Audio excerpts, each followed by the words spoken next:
HIPcast is brought to you by Enterprise Social Record. Well, hey, everybody. We have a guest with us that is new to the THIMA family.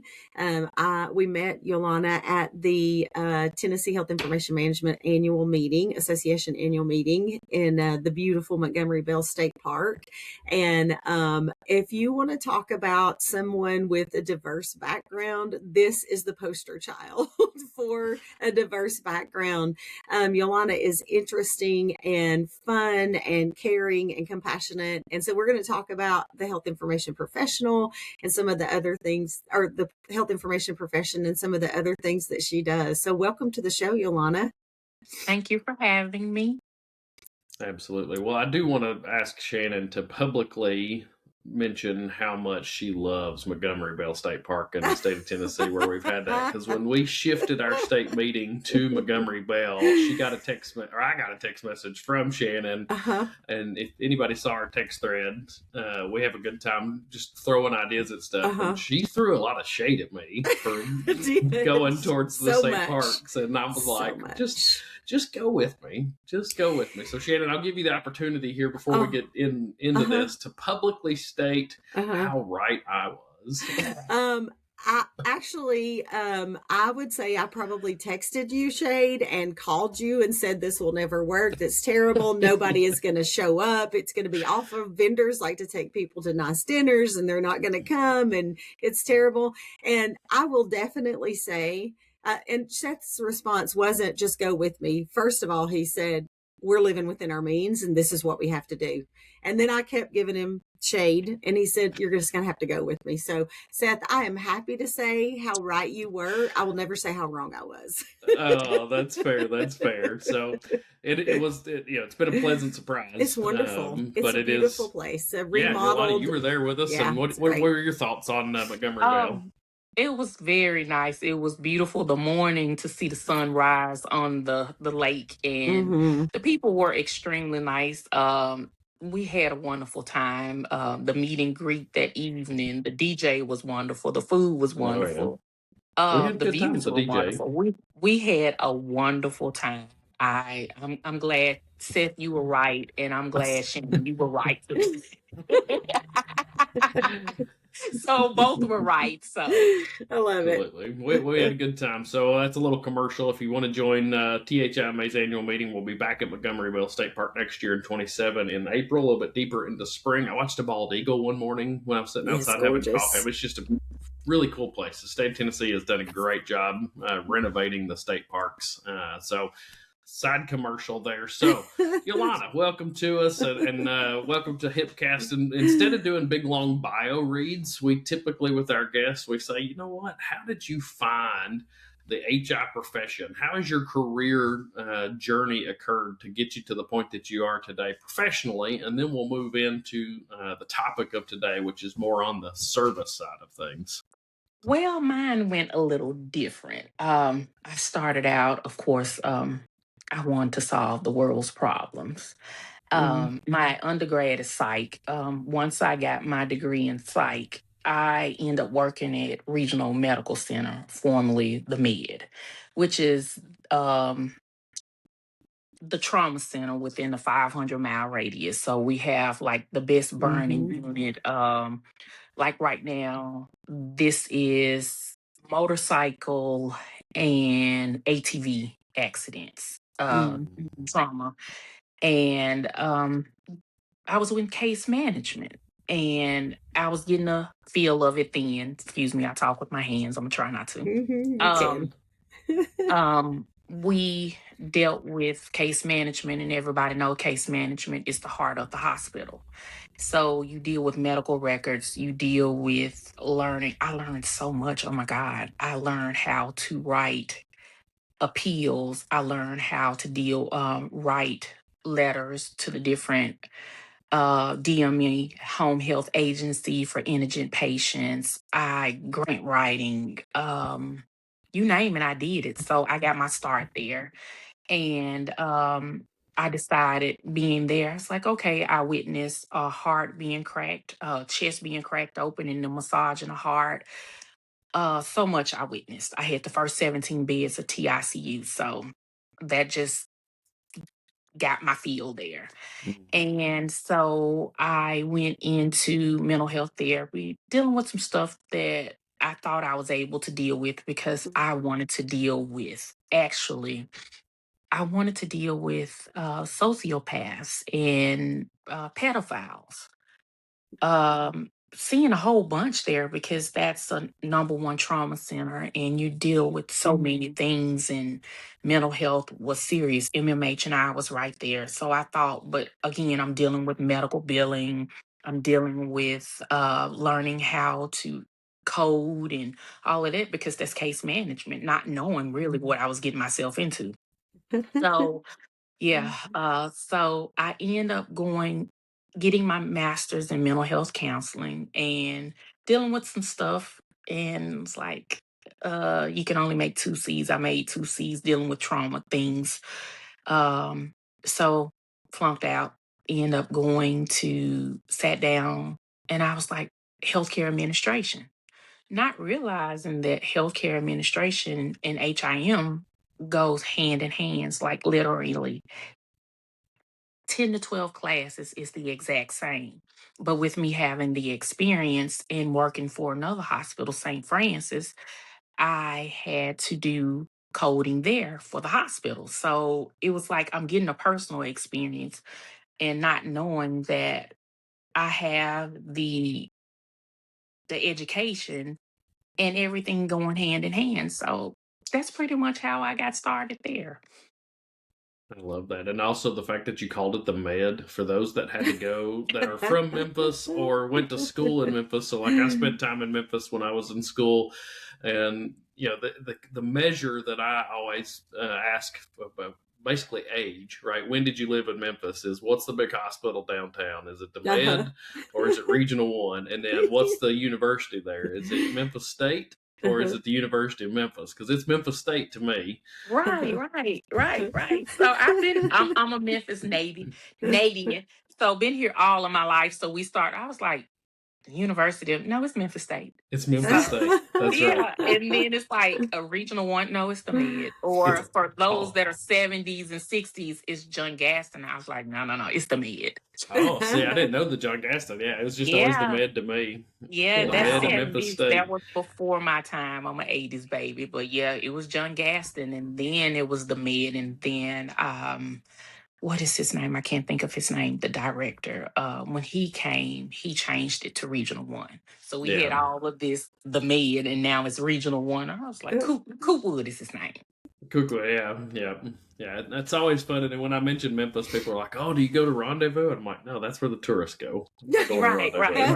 We get real barbecue. Yeah. We get real barbecue. So I think that's a whole subject in itself when everybody gets to talking about the barbecuing situations because everybody has their preference. So that's true. That is true. Well, Yolanda, in your kind of introduction and how you kind of accidentally found our profession and started coding, and then bringing together case management and coding and care as well. I did hear some of your compassion for other people when you were talking about the service that you were doing, and that you're at the trauma center and you were interested in psych, trying to help people who deal with really hard things. And so service, I don't know, some people grow into service, some people may be born into service, and I feel like maybe you're one of those people that it is just your heart and you were born with it. So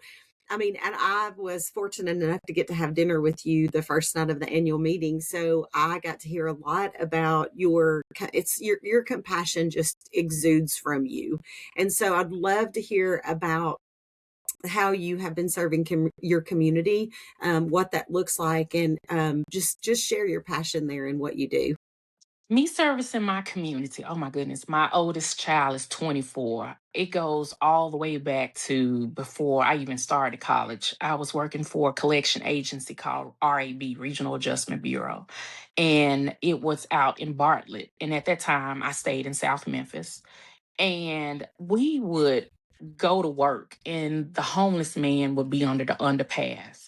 And I would cook dinner, or my mom would cook dinner. And on my way going to work, I would stop kind of far away because you don't know if these people are dealing with mental Mm-hmm. health Mm-hmm. issues. But I would speak, "Hi, sir, how you doing? Are you hungry?" And he was like, "Yeah." And I was like, "Here you go." So his friends would come, and I said, "I'll see you tomorrow," and give out plates. And my son, the older he got, I was like, "Okay." I said, I would always explain, we don't know where we're going. We know where we've been, but none of us know where Mm-hmm. we're going.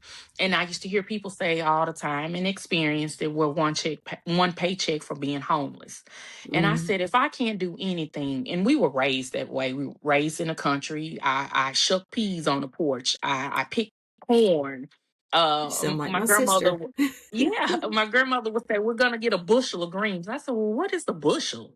You Uh-huh. know, all of those things. So I interacted, food, soul food was love. And I didn't Mm-hmm. understand it because I was made to cook. And I was like, man, holidays, my grandmother would cook 40 cakes, 40 pies in the shift row, and people would come over and get it. And she always cooked Sunday's dinner and took the pastor and his wife. So we just grew up cooking. And my son was 4 years old. And I would tell him, I said, "Come on, let's go get food out." And he was 4 years old and he's happy, like, okay. So we pack sack lunches and would just drive throughout the city and get to it. And that's how I initially got started and never stopped, going through different things. And I said, if I can't do anything else, I can feed you. Or just give a Love it. kind word and say, "God bless you. God is going to work it out." And while encouraging them, I was encouraging myself because I didn't know how I was going to Yep. do it, and trying to find a job, being a single mother with a degree. But if you don't have the right people in networking for you, then people want to feed you pennies. And you're like, "No, I got these degrees. I know my work." Uh-huh. And so it's like, okay, I can't do this because I have to have these hours and this hours. But just being able to give back, because I live by this saying when I got my master's degree, Theodore Roosevelt: "No one cares how much you know until they know how much you care." You can have all the Mm-hmm. degrees in the world, you can have all the money in the world, you can have all of everything. But if you're not coming from a place of love and compassion, sympathy and empathy, it doesn't matter. You can tell me about a program, but if you're not coming from the right place or your delivery is wrong, I don't care Mm-hmm. about your program. But when you sit and talk to people, I tell people right now, I said I'm in the phase of giving people fish. And what I mean by that, we fix the meals and we set up in the park and we give it to them. I had everybody laugh in January, we had the big snow. I see y'all, I did my first drive by. I was so scared and excited at the same time. And they was like, "What?" I said, "Yes, I did my first drive by." And they was like, what kind of drive by?" I said, "It was snowing. It had snowed and we still had ice on the ground." So of course me and my dad taught me how to drive. I put my truck in 4-wheel drive, go over ice and keep going. So when we're on our way to one of the warming stations, this man is homeless. He's got his backpack and all that stuff on the back of his wheelchair, and it's an electrical wheelchair. So I said, "Sir, are you hungry?" He said, "Sure I am." I said, "Sir, you want to pull over?" "No." So we roll the window down, get him the meal, and pass it out the window. I said, "I doing my first drive by." Oh gosh. Oh my So I was goodness. like, my 16-year-old son looks at me like, "Mom, did we just?" I said, "Yep, we did." So I tell people I did my first drive by. They was like, "What in the world?" I said, "We prepared chicken noodle soup, cornbread, and chips and juice." And we went That's down to the awesome. warming center and we passed them out. And I said, We just literally let the window down, and this man stuck his hand out, and we stuck our hand out and gave him something to eat. So I was like, wow. Oh, that's awesome. I want to kind of break in for just a second to go back to something that you said. Um, you said it doesn't matter the degrees, right? Like you know your degrees and you know your worth. Right. But you also said it's really hard to find a role. And I just want to, Tennessee is we might be very unique in that we have three very distinct regions, right? There's West Tennessee, maybe four, Memphis, and then there's West Tennessee, and then there's Middle, and then there's East, right? And it's Right. very different. And you could kind of call the East, Southeast, and Upper East because it's pretty different as well.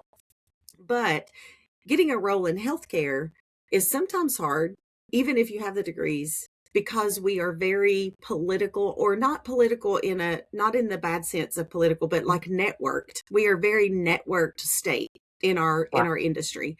And so I just want to point out that if you are a student or a new professional, or even a professional that is tenured but new to this state, networking and volunteering is a great way to network, but networking in general is the way for you to find your next awesome role, your next growth role, or your next dream role. Like, it is the way to do it. So being able, and Yolonna, I know that you came to the way that you got to our annual meeting is wonderful. I know that you are, as part of your passion, you are helping take care of a friend's mother, Right. and in maybe memory care. I'm not exactly sure, but I do know Right. you're helping take care of a friend's mother. Well, that friend happens to be a THIMA member and invited you to our annual meeting. And so just by default of that network and that service that you do together, that's how you ended up at our meeting. That's how we were blessed and fortunate enough to meet you. And that's why we're on this show today. So Seth does such a good job at reminding students and younger, newer professionals, you can't start as a VP. But sometimes you can't get a role because maybe you don't know someone. But if you volunteer with other leaders in this profession, they're seeing your work ethic. They're seeing your Right. passion for the profession or for the outcomes of whatever you're doing. So I just wanted to give that plug. Hey, Seth, I beat you to it. You did beat me to it, but you're spot on, and it's a fantastic thing to mention, just because it is very true. The networking side is so key It is. to our industry, at least. Yeah. I mean, it's just one of those things that I don't know if it's unique to the HIM world. That's kind of the world that we live in, but it's like we are a family, and Yolonna, you're part of the family now. So it's Right. like, you brought into us. Well, if I can say anything with me actually going through it, trying to get to it, for better lack of words, you all were fantabulous, not fantastic, fantabulous. You welcomed me with open arms. Everybody, literally HIM is such a big family. I was Mhm. a little nervous, and Shelly was like, "Go ahead, go ahead," and Shannon was like you said, we sat down and ate, and I was like, I thought I was just gonna, stick out like a sore thumb, and you all welcomed me, and that night, and we just a meet and greet, and it was just wonderful. It's a big family and networking, because It is. I started out at Shelby State Southwest, the community college. Then I transferred and I went to Lemoyne. I did a semester there at HBCU. Then I transferred and I went to Victory, another private school. Well, it was Crichton, and then they got bought off. So all these new names, but yeah, for the different schools. But we didn't have good mentorships. We didn't Mm. have, and that's one thing that I would say. And I tell people, I have a friend now that's at Regional One, and she's doing something like she does everything HIM. I said, get into HIM, get your certifications. She was like, but I'm nervous. I said, I'll go with you. And Love it. you all welcome me to have mentorships. I think that should be something that's very much so mandatory in college. If you taking their Mm. money, if that should be something like everything, the orientation, mentorship should be mandatory, because you don't know the past, you don't know the ways, and if you don't have anyone to help you, holding your hand, you will get lost in between the cracks like I did. But I was blessed enough to meet someone through doing some caregiving for a loved one, and that's how I met you all, and I am very grateful and blessed that you all welcome me and call me family.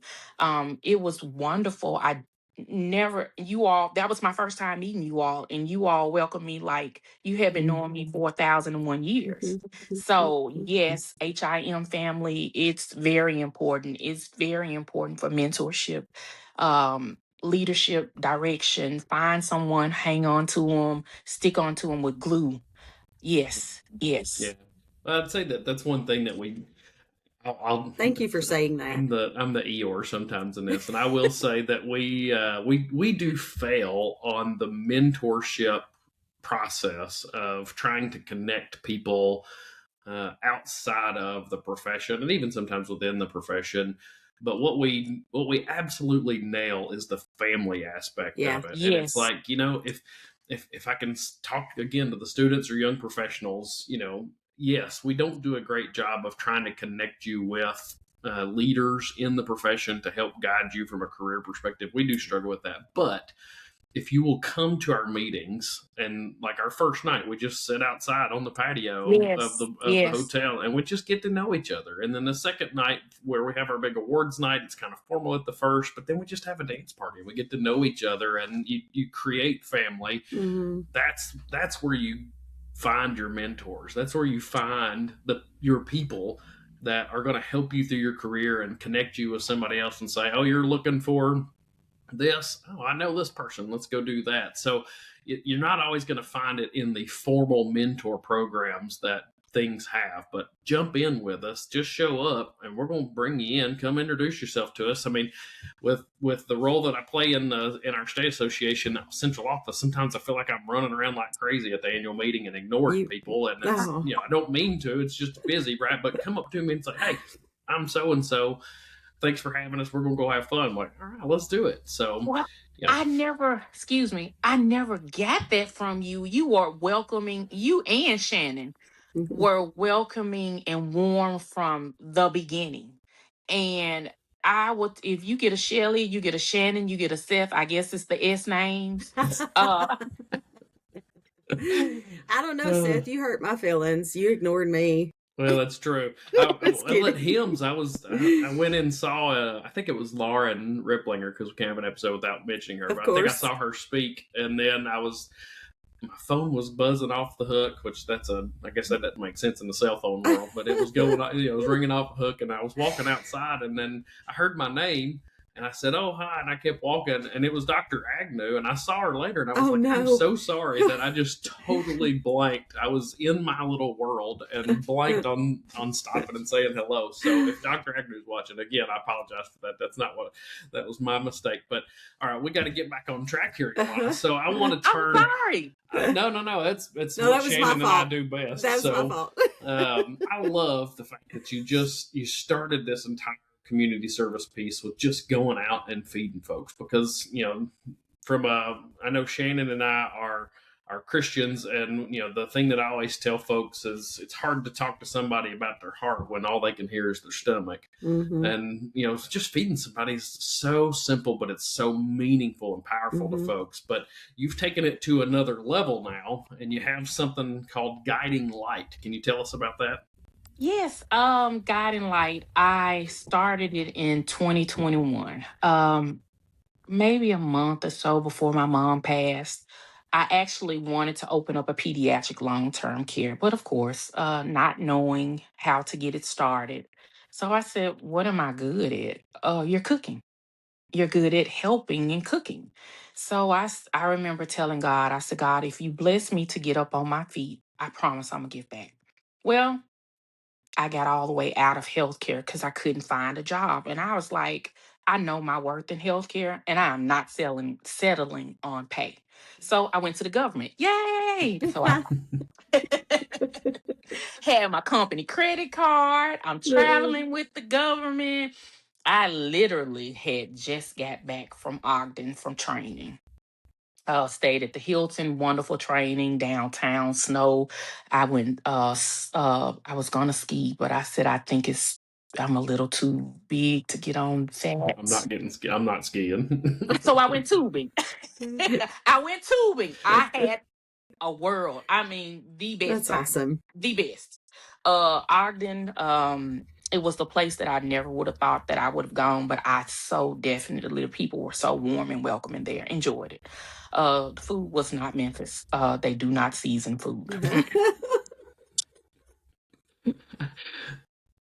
Sorry. But great. I even noticed we stayed there 2 weeks. And of course, so we went to the store and everything. And I was like, hey, y'all. I was telling everybody about it. I said, when I get back home, I'm feeding the homeless. Y'all want to come? And they was like, sure. So, well, I don't know if we can come, but we can donate. I said, sure, I'll take donations.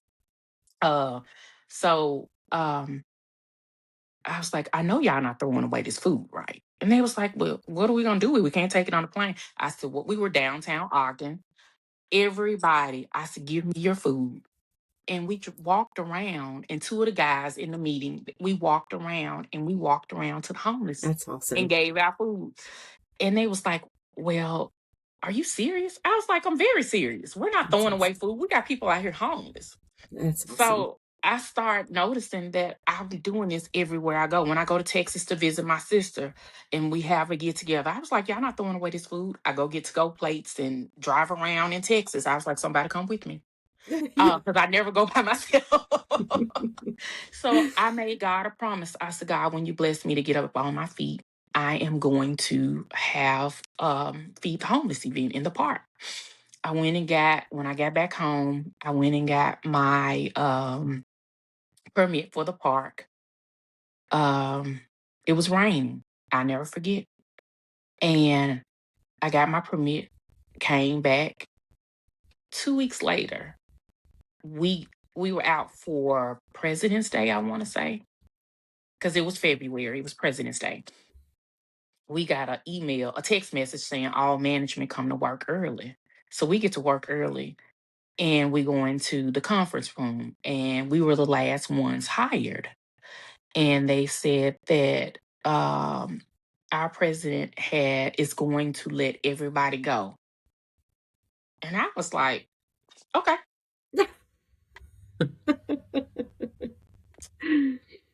And it sounds crazy because I got the job I had the interview going to the job. I mean, I got the interview, and on my way going to my mother's grave, which was August the 5th, I got a phone call. And this man had a thick accent, very thick. And he said, may I speak to Yolonna Winton? And I said, this is she. He said, this is Joan. I'm calling from the Internal Revenue Service. I was like, I know who you are. Nobody has an accent like that calling my phone. And he said, we want to offer you the job. And I'm like, I'm all excited. And I said, thank you. He said, how are you doing? I said, I'm fine. I said, I said, today's my mom's birthday. He said, well, tell your mom happy birthday. I said, well, she's in heaven. And he got quiet. He said, oh, I said, it's okay. I said, she in heaven rooting for me right now. And so I got the job at the IRS on my mom's birthday. I lost the job 6 months later on my mom's death anniversary. And I was like, okay, God, what are you telling me? I did what you said do. And I heard him tell me you wasn't going to be in this position long. And I'm thinking that I'm going to move up. I didn't think that, I finally got this job. I'm in management. Okay, finally somebody's recognizing me. And I was like, okay. And I was reading my Bible when I got the call. And we have women Bible study. And I'm by far not the best person in the world, but I know without God, I am nothing. So my boss called me and she was like, I need you to come in tomorrow and turn in all of your information and don't forget your credit card. I was like, whatever. Yes, she made sure she said, "Don't forget your credit card." I was like, whatever. We need your laptop and we need your badge. And I said, okay. I said, I'm reading First Kings. You need to read it. She said, you're not. I said, what can I do? Yeah. And she's like, everybody is, and at this moment, I'm reading my words, so I'm on a oh God, thank you. Mhm.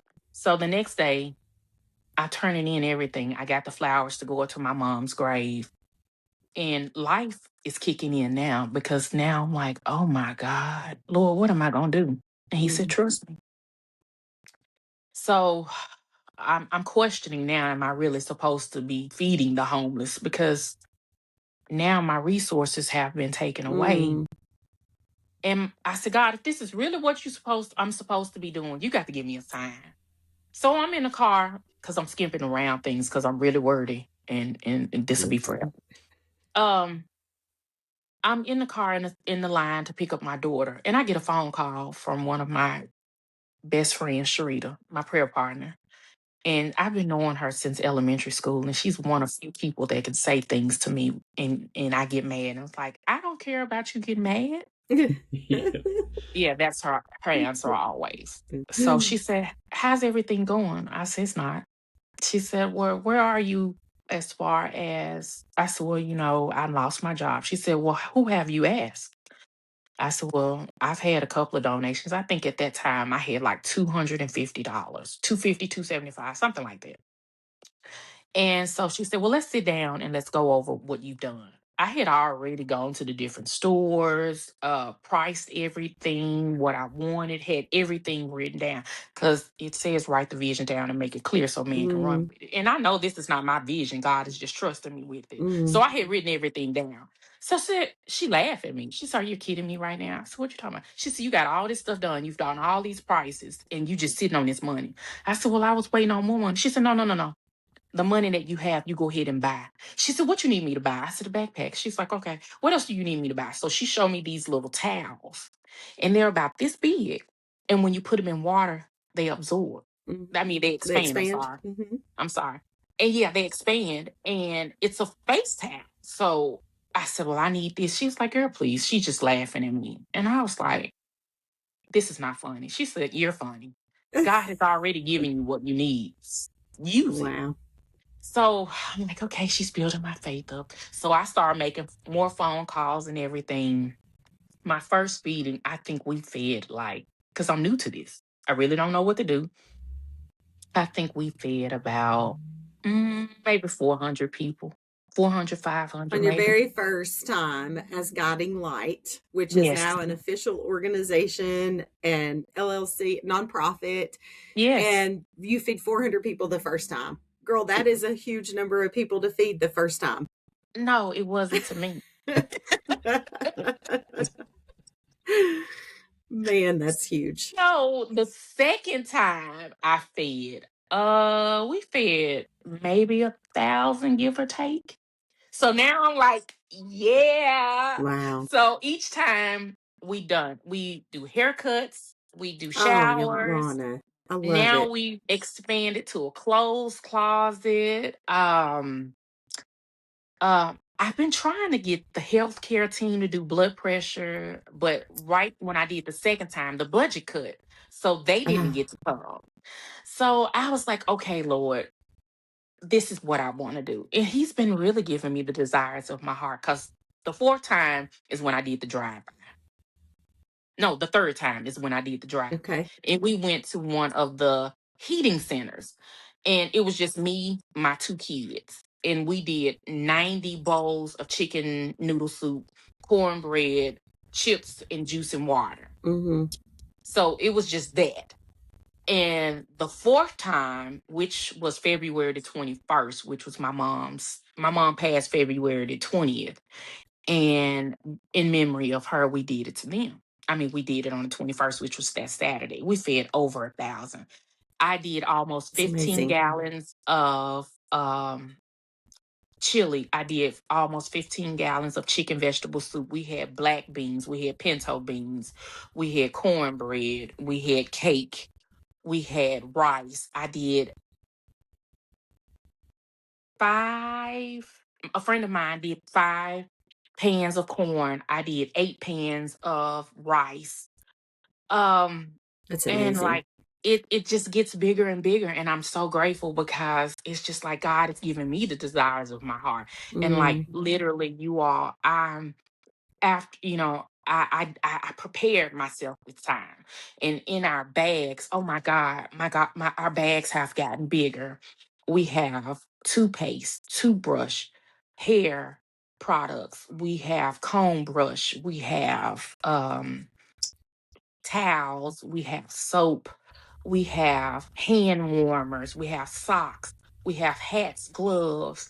We have non perishable items, tuna packs, peanut butter crackers, cheese crackers, ravioli cups, the fruit bars. We have macaroni and cheese cups, bottled water, and I'm leaving. For women, we have feminine items. We have wash, the soap. The For the elderly, we have segments of bags. We have Wow. women, men, and elderly. Elderly, we have donations to where we put diapers in them. Uh, I mean, it's just been a blessing. It's really been a blessing. But my ultimate goal, needless to say, in this career journey, I end up getting a job at a drug and alcohol and mental health therapy facility. And I was like, what can I teach them? I don't drink, I don't smoke. We all have one thing in common: life. Mm-hmm. Everybody's looking for that dopamine. And guess what? My dopamine is food. So I thought about it. I said, well, I really can't, but I need this job. So I took it. And my undergrad is, of course, psych. Mm-hmm. So I start looking like, you tell me you put these people in detox for 3 to 5 days and then you put them in therapy. Life is going to life. Mm-hmm. But how do I deal with it to help me get away from it? And I tell my patients the aha moment. I was very transparent because, again, no one cares how much you know until they know how much you care. Yeah. And I live by that saying because it's so true. And I'm like, okay, what can I do different? Right now, I'm giving them fish because I need them to be familiar with God and light. We go out in shirts. I have a wonderful person, John Odoms. He's a t-shirt man. He makes all of my shirts, That's and awesome. he does. We go out because when people see us, I need them to know that we're representing God. And if you see my logo, it's a hand holding a light. And I tell people, I said, what do you see when you see this shirt? And they say, a hand. I said, I need you to use your imagination. And they said, I said, we're guiding light now. And they said, God's hand. I said, come on, think, think, think, think. I need you to think. And I said, well, okay, let me help you out. I said, this hand is God's hand. I said, he's the light upon the earth. And you see the eagles, we're eagles. We're fishers of men. We're soaring. And we're the light unto the earth. And what we do, only what we do for Christ is going to last. I don't care what you gain here on earth, but there's life after death. Mm. You're gonna die once. No, you're gonna die once, but you're gonna live twice.